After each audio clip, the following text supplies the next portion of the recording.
Un libro, una voz, presenta.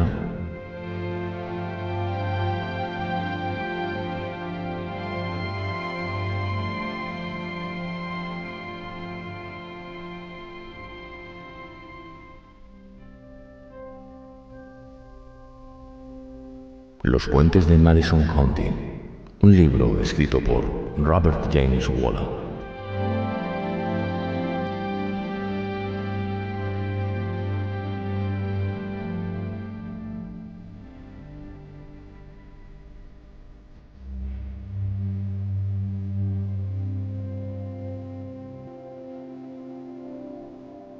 Narrado por Miguel Ibarz.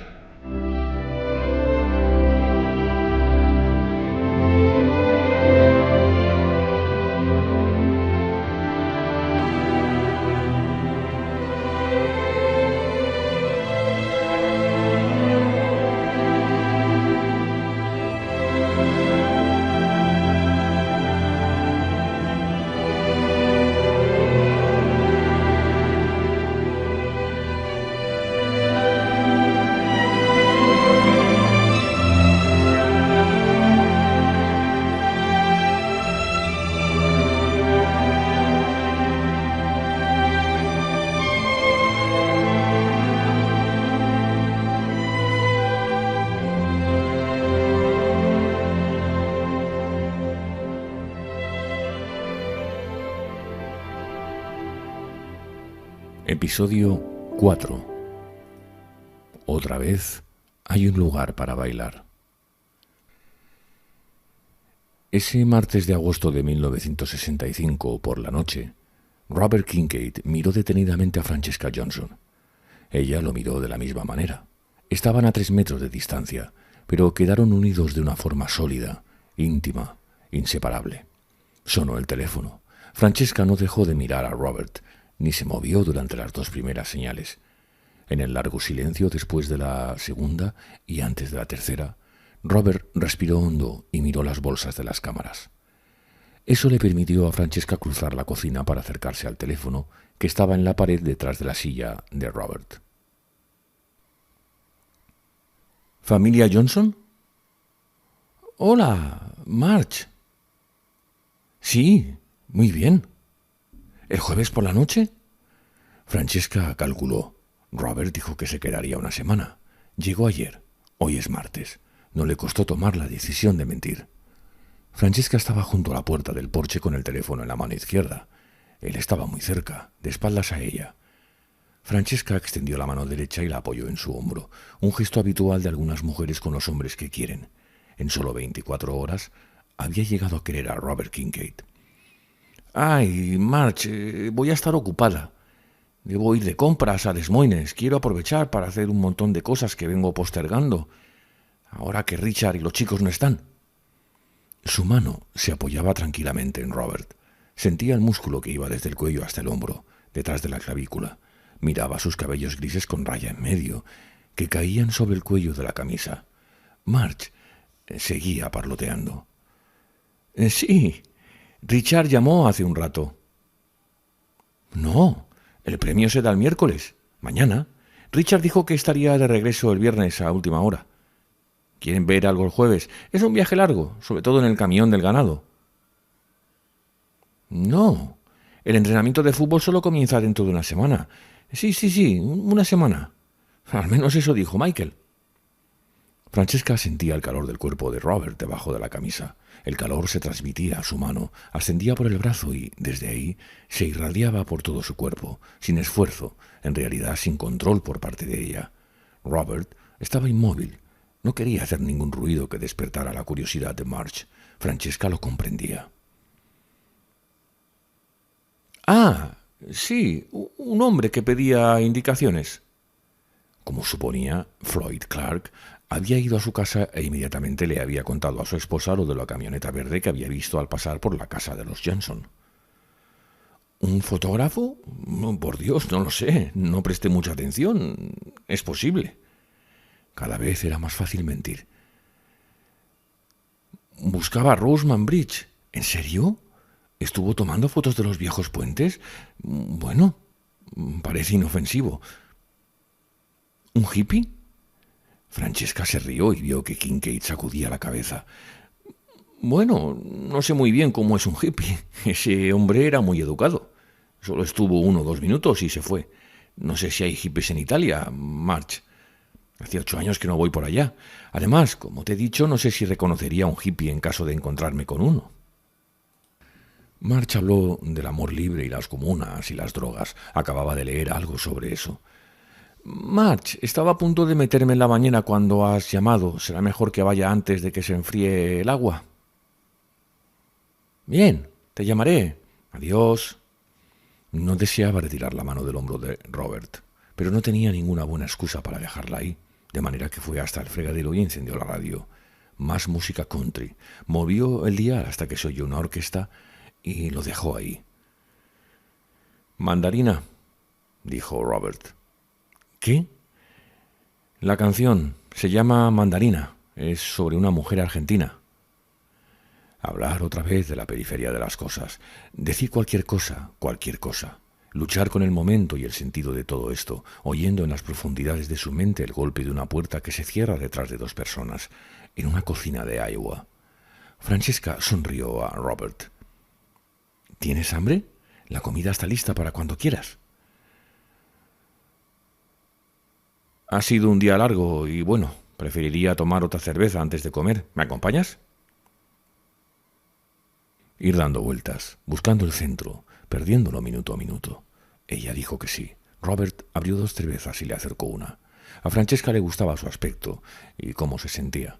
Se encontraba femenina, liviana y cálida, y femenina.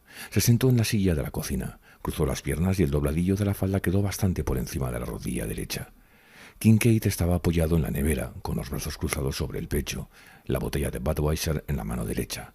A ella le complacía que se fijara en sus piernas, y él lo hizo. Se fijó en ella de pies a cabeza. Podría haberse retirado antes. Todavía podía retirarse. La razón le gritaba. Abandona a Kincaid, vuelve al camino, fotografía los puentes y márchate a la India. Haz un alto en Bangkok y busca a la hija del comerciante en sedas que conoce todos los secretos del éxtasis de la antigüedad. Nada desnudo con ella, al amanecer, en las lagunas de la jungla y óyela gritar mientras la posees en el crepúsculo. Y la voz añadió ahora en un susurro. Abandona, eso te supera. Pero el lento tango callejero había comenzado. Se oía desde alguna parte. Robert lo oía. Era un viejo acordeón. Venía desde muy atrás, o de muy adelante. No estaba seguro, pero se acercaba firmemente a él, y ese sonido oscurecía su razonamiento y reducía sus esperanzas de armonía, inexorablemente, hasta que no le quedaba a dónde ir sino hacia Francesca Johnson. Si quieres, podemos bailar con esta música, dijo Robert, en ese tono tímido y serio característico de él, y enseguida advirtió.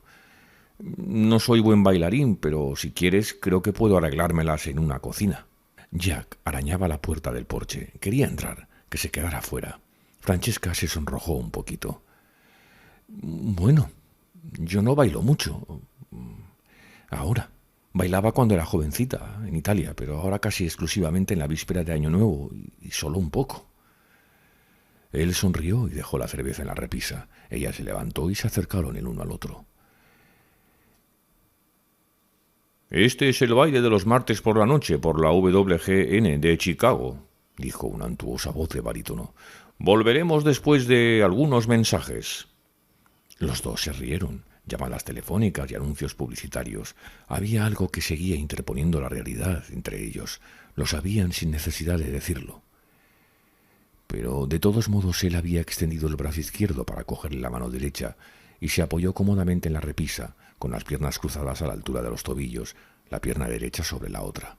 Francesca estaba a su lado, contra el fregadero, y miraba por la ventana, sintiendo los dedos finos de Robert que rodeaban su mano. No había brisa y el maíz crecía. Espera un minuto. Retiró con desgana su mano de la de él y abrió el último cajón de la derecha en la alacena. Sacó 2 velas que había comprado en Des Moines esa mañana, junto con un pequeño candelabro de bronce para cada una, y las puso sobre la mesa.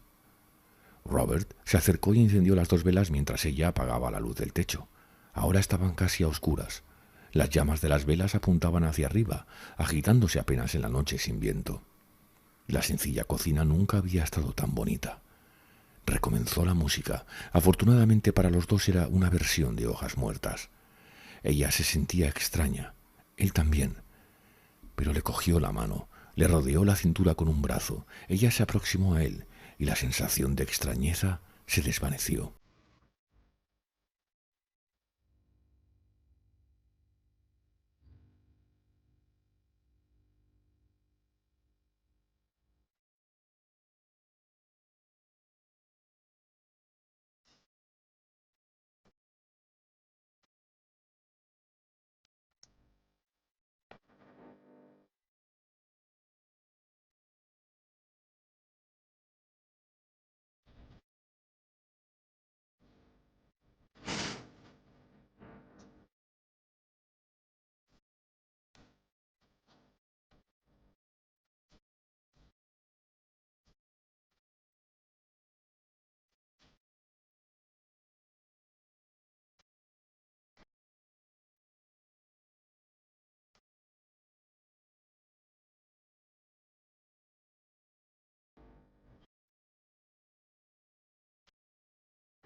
De alguna manera, dio paso a un cierto bienestar. Él movió el brazo en la cintura de Francesca y la atrajo más hacia él. Ella sentía el olor de Robert, olor a limpio, a jabón, un olor cálido, el buen olor fundamental de un hombre civilizado que parecía innato en él.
¡Qué buen perfume!, dijo Robert, apoyando las manos de los dos sobre su pecho, cerca del hombro. Gracias. Bailaron, lentamente, sin desplazarse mucho en ninguna dirección. Ella sentía las piernas de Robert contra las suyas y, a veces, el vientre de él contra su vientre. Terminó la canción, pero él seguía abrazándola, tarareando la melodía que acababa de terminar, y así se quedaron hasta que comenzó la siguiente canción. Él comenzó a bailar automáticamente y el baile continuó mientras las langostas protestaban por la llegada de septiembre. Francesca sentía los músculos del hombro de Robert a través de la delgada camisa de algodón. Era real, más real que cualquier cosa que hubiera conocido. Él se inclinó ligeramente para apoyar la mejilla en la de ella. Durante el tiempo que pasaron juntos, más de una vez Robert se describió a sí mismo como a uno de los últimos cowboys. Estaban sentados sobre la hierba, junto a la bomba, detrás de la casa. Francesca no entendía y le pidió que se lo explicara.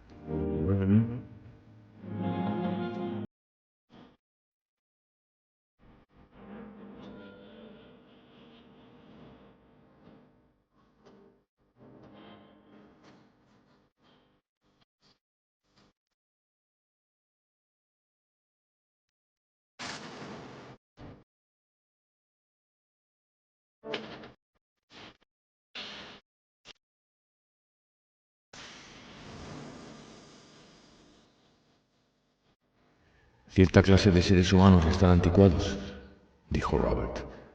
O casi. El mundo se está organizando demasiado para mí y para otros. Un lugar para cada cosa y cada cosa en su lugar. Bueno, mi equipo fotográfico está bastante ordenado, es cierto, pero hablo de algo más que eso. Hablo de las reglas y de las leyes y de las convenciones sociales. La jerarquía del poder, las zonas de control, los planes a largo plazo y los presupuestos. El poder corporativo. Un mundo de trajes arrugados y tarjetas de identificación en la solapa. No todos los hombres son iguales. A algunos les irá muy bien en el mundo del futuro. A otros, tal vez a unos pocos no. Eso se ve en los ordenadores y en los robots y en lo que representan. En el mundo de antes había cosas que podíamos hacer, que estábamos destinados a hacer, que ninguna persona ni ninguna máquina salvo nosotros podía hacer. Corríamos velozmente, éramos fuertes y rápidos, agresivos y duros. Nos habían dado valor, arrojábamos lanzas a gran distancia y luchábamos en peleas cuerpo a cuerpo. Algún día los ordenadores y los robots dirigirán el mundo, los seres humanos harán funcionar las máquinas, pero para eso no se requiere coraje ni fuerza ni otras características así. En realidad, los hombres están dejando de ser útiles. Solo se necesitan bancos de esperma para que la especie se perpetúe. Y ya los hay. La mayoría de los hombres son pésimos amantes, según dicen las mujeres, de manera que no se pierde mucho al reemplazar el sexo por la ciencia. Estamos renunciando a los tiempos y a las distancias sin límites, organizándonos, censurando nuestras emociones, eficiencia y eficacia y todos esos otros elementos del artificio intelectual. Y con la pérdida de esa libertad, el cowboy desaparece junto con el león de la montaña y el lobo gris. No queda mucho sitio para los viajeros. Yo soy uno de los últimos cowboys. Mi trabajo me concede algo de esa libertad, todo lo que es posible encontrar hoy. Eso no es lo que me entristece. Tal vez siento nostalgia, pero tiene que suceder. Será la única forma de evitar nuestra propia destrucción. Lo que creo es que las hormonas masculinas son la verdadera causa de los problemas de este planeta. Una cosa era dominar a una tribu o a otro guerrero. Pero es muy distinto tener misiles. También es muy distinto tener el poder de destruir el medio ambiente como lo estamos haciendo. Rachel Carson tiene razón. Y también John Muir y Aldo Leopold. La maldición de los tiempos modernos es la preponderancia de las hormonas masculinas allí donde pueden causar estragos a largo plazo. Aunque no hablemos de guerra entre naciones o de agresiones contra la naturaleza, sigue existiendo la agresividad, lo que nos mantiene apartados a los unos de los otros y apartados de los problemas en los que necesitamos trabajar. De alguna manera tenemos que sublimar esas hormonas masculinas, o al menos controlarlas. Probablemente es hora de guardar las cosas de la infancia y crecer. ¿Qué diablos? Lo reconozco, lo admito. Solo trato de tomar algunas buenas fotos y dejar la vida antes de estar demasiado anticuado o de hacer algún daño importante. Mucho tiempo después, Francesca había pensado en estas palabras de Robert. En cierto modo, le parecían bien, pero solo superficialmente. Las actitudes de Robert contradecían sus palabras. Tenía cierta agresividad impulsiva, pero parecía poder controlar, encender y apagar cuando quisiera. y eso era lo que a la vez confundía y atraía a Francesca. Esa increíble fuerza, controlada, medida, esa fuerza tensa como un arco, que se mezclaba con la ternura, sin rastro de maldad.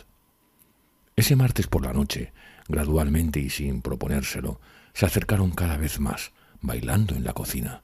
Él la estrechaba en sus brazos, y Francesca se preguntaba si sentiría sus pechos a través del vestido y de la camisa. Estaba segura de que sí. Le gustaba tanto sentirlo cerca. Quería que eso durara eternamente. Más viejas canciones, más baile y más veces su cuerpo contra el de él. Volvía a ser mujer. Otra vez había un lugar para bailar. Lentamente, pero sin vacilaciones, Francesca volvía a casa, en donde nunca había estado. Hacía calor, la humedad era alta, y la tormenta sonaba a lo lejos. Las mariposas nocturnas se pegaban contra las celosías, atraídas por las velas en pos del fuego. Ahora él la invadía, y ella a él.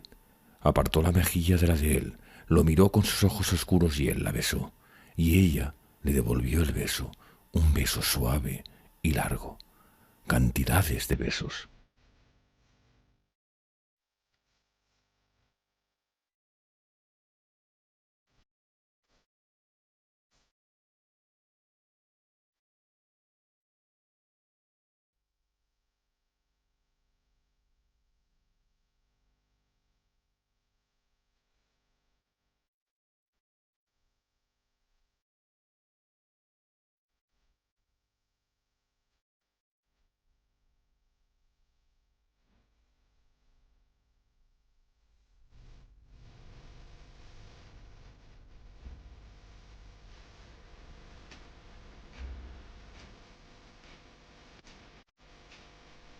Dejaron de fingir que bailaban y ella le rodeó el cuello con los brazos.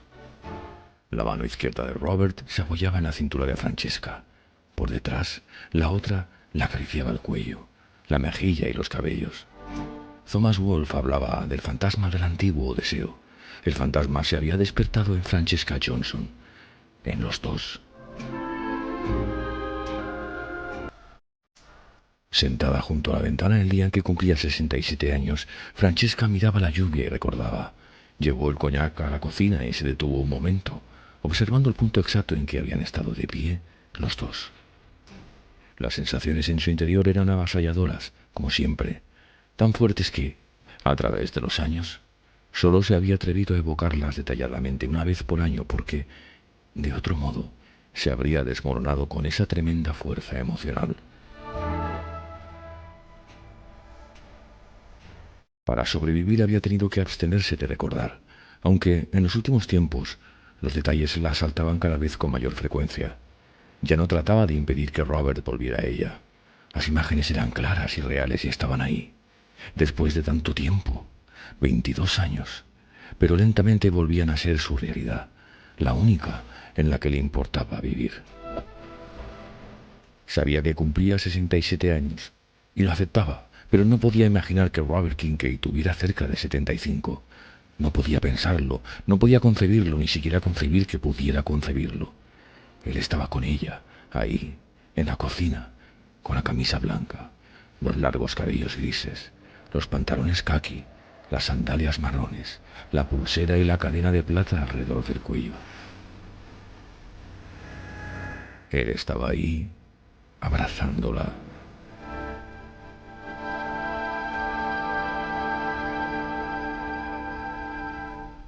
Finalmente, ella se apartó y lo cogió de la mano.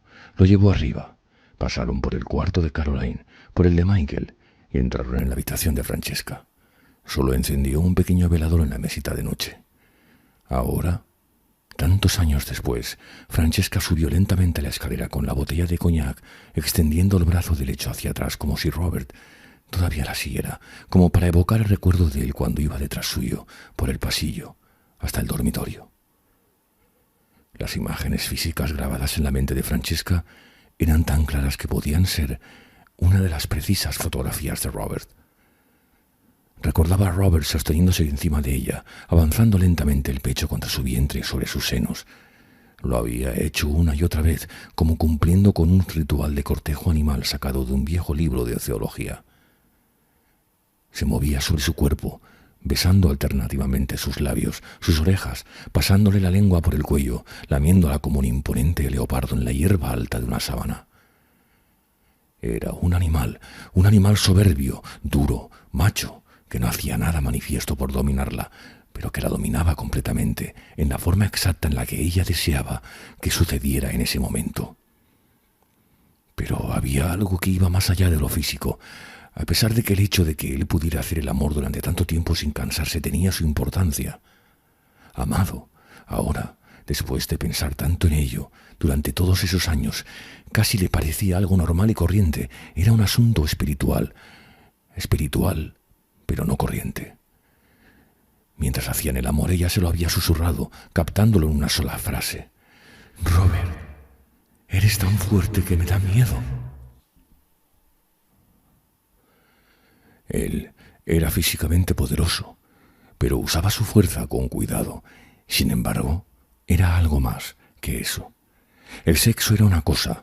Desde que se habían conocido, ella preveía o, al menos, percibía la posibilidad de algo placentero, una ruptura de la monotonía de la rutina. No había contado con la extraordinaria fuerza de Robert. Era casi como si hubiera tomado posesión de ella en todas sus dimensiones. Eso era lo que le daba miedo. Al principio, no dudaba de que una parte de ella podía permanecer libre de cualquier cosa que hiciera con Robert. Era la parte que pertenecía a su familia y a su vida allí, en Madison County. Pero él simplemente se apropió de todo. Francesca debería haberlo sabido en el mismo momento en que él había bajado de su furgoneta para pedirle información. Entonces le había parecido un chamán, y ese juicio original se había confirmado. Hacían el amor durante 1 hora, a veces más. Luego él se apartaba lentamente y la miraba, y encendía un cigarrillo para él y otro para ella. O bien simplemente se quedaba tendido a su lado, siempre con una mano moviéndose sobre su cuerpo. Después volvía a penetrarla, susurrándole suavemente al oído mientras la amaba, besándola entre una y otra frase, entre una y otra palabra, rodeándole la cintura con el brazo, atrayéndola hacia él, entrando en ella. Y ella, a perder la conciencia, a respirar más fuerte, a dejarlo que la llevara donde él vivía, y vivía en lugares extraños, embrujados, muy anteriores a la lógica de Darwin.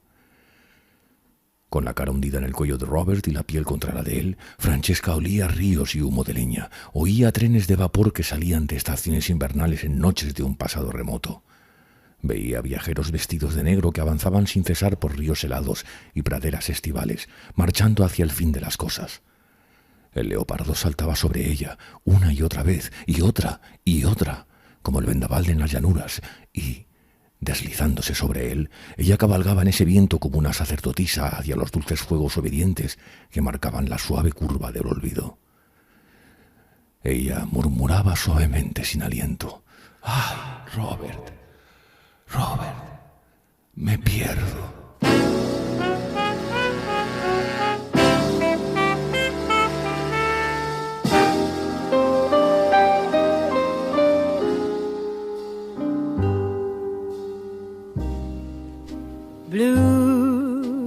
Ella, que desde hacía años no tenía orgasmos, los tenía ahora en largas secuencias con ese ser que era mitad hombre y mitad otra criatura.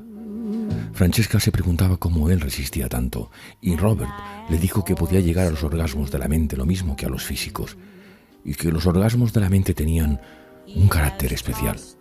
Francesca no tenía idea de lo que quería decir, solo sabía que, en cierto modo, él los había atado a los dos y había apretado tanto la cuerda alrededor de ambos que ella se habría sofocado a no ser por la liberación de sí misma que sentía.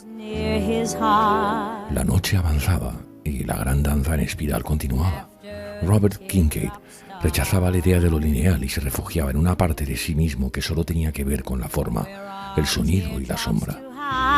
Recorría los caminos de los viejos hábitos, encontrando su dirección a la luz de los reflejos del sol que se dispersaba sobre la hierba del verano y las hojas rojas del otoño.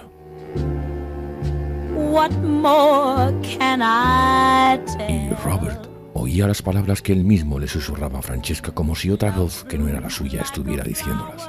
Fragmentos de un poema de Rilke. Alrededor de la antigua torre giré durante 1000 años. La letra de un cántico al sol de los indios navajas. Le habló en susurros de las visiones que ella le traía, de la arena que volaba. los vientos de color fucsia y los pelícanos marrones que cabalgaban en el lomo de los delfines hacia el norte, por la costa de África.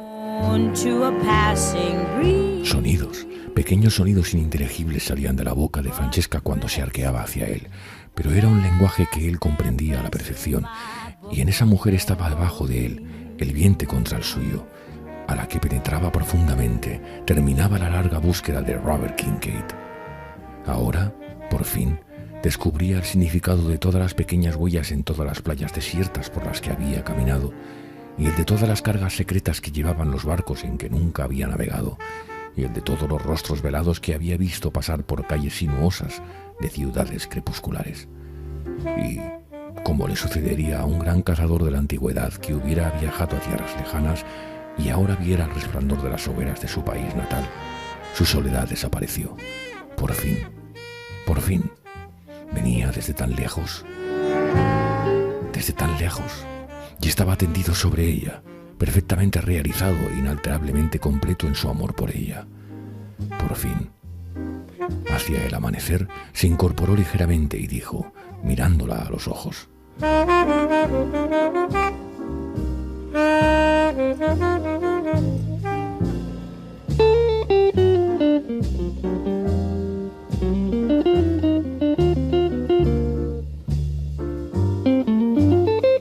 para esto estoy aquí, en este planeta, en este momento, Francesca.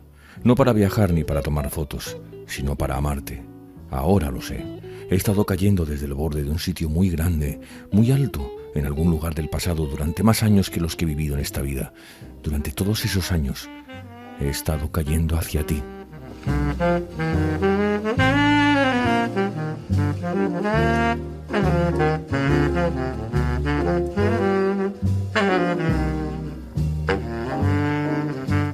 Cuando bajaron, la radio todavía estaba encendida. Ya había amanecido, pero el sol se ocultaba tras una delgada capa de nubes. Francesca, quiero pedirte un favor. Robert le sonrió mientras ella preparaba el café. Sí, lo miró. Dios mío, cómo lo amo, pensó, sintiéndose trémula, deseándolo todavía más, sin descanso. Ponte los tejanos y la camiseta que llevabas anoche y unas sandalias. Nada más. Quiero hacer una foto tuya tal como estabas esta mañana. Una foto solo para nosotros dos. Francesca fue arriba, con las piernas flojas de haber rodeado el cuerpo de Robert toda la noche. Se vistió y salió con él a la pradera. Allí había hecho la foto que ella miraba todos los años. Thrown to a passing breeze, but pressed in my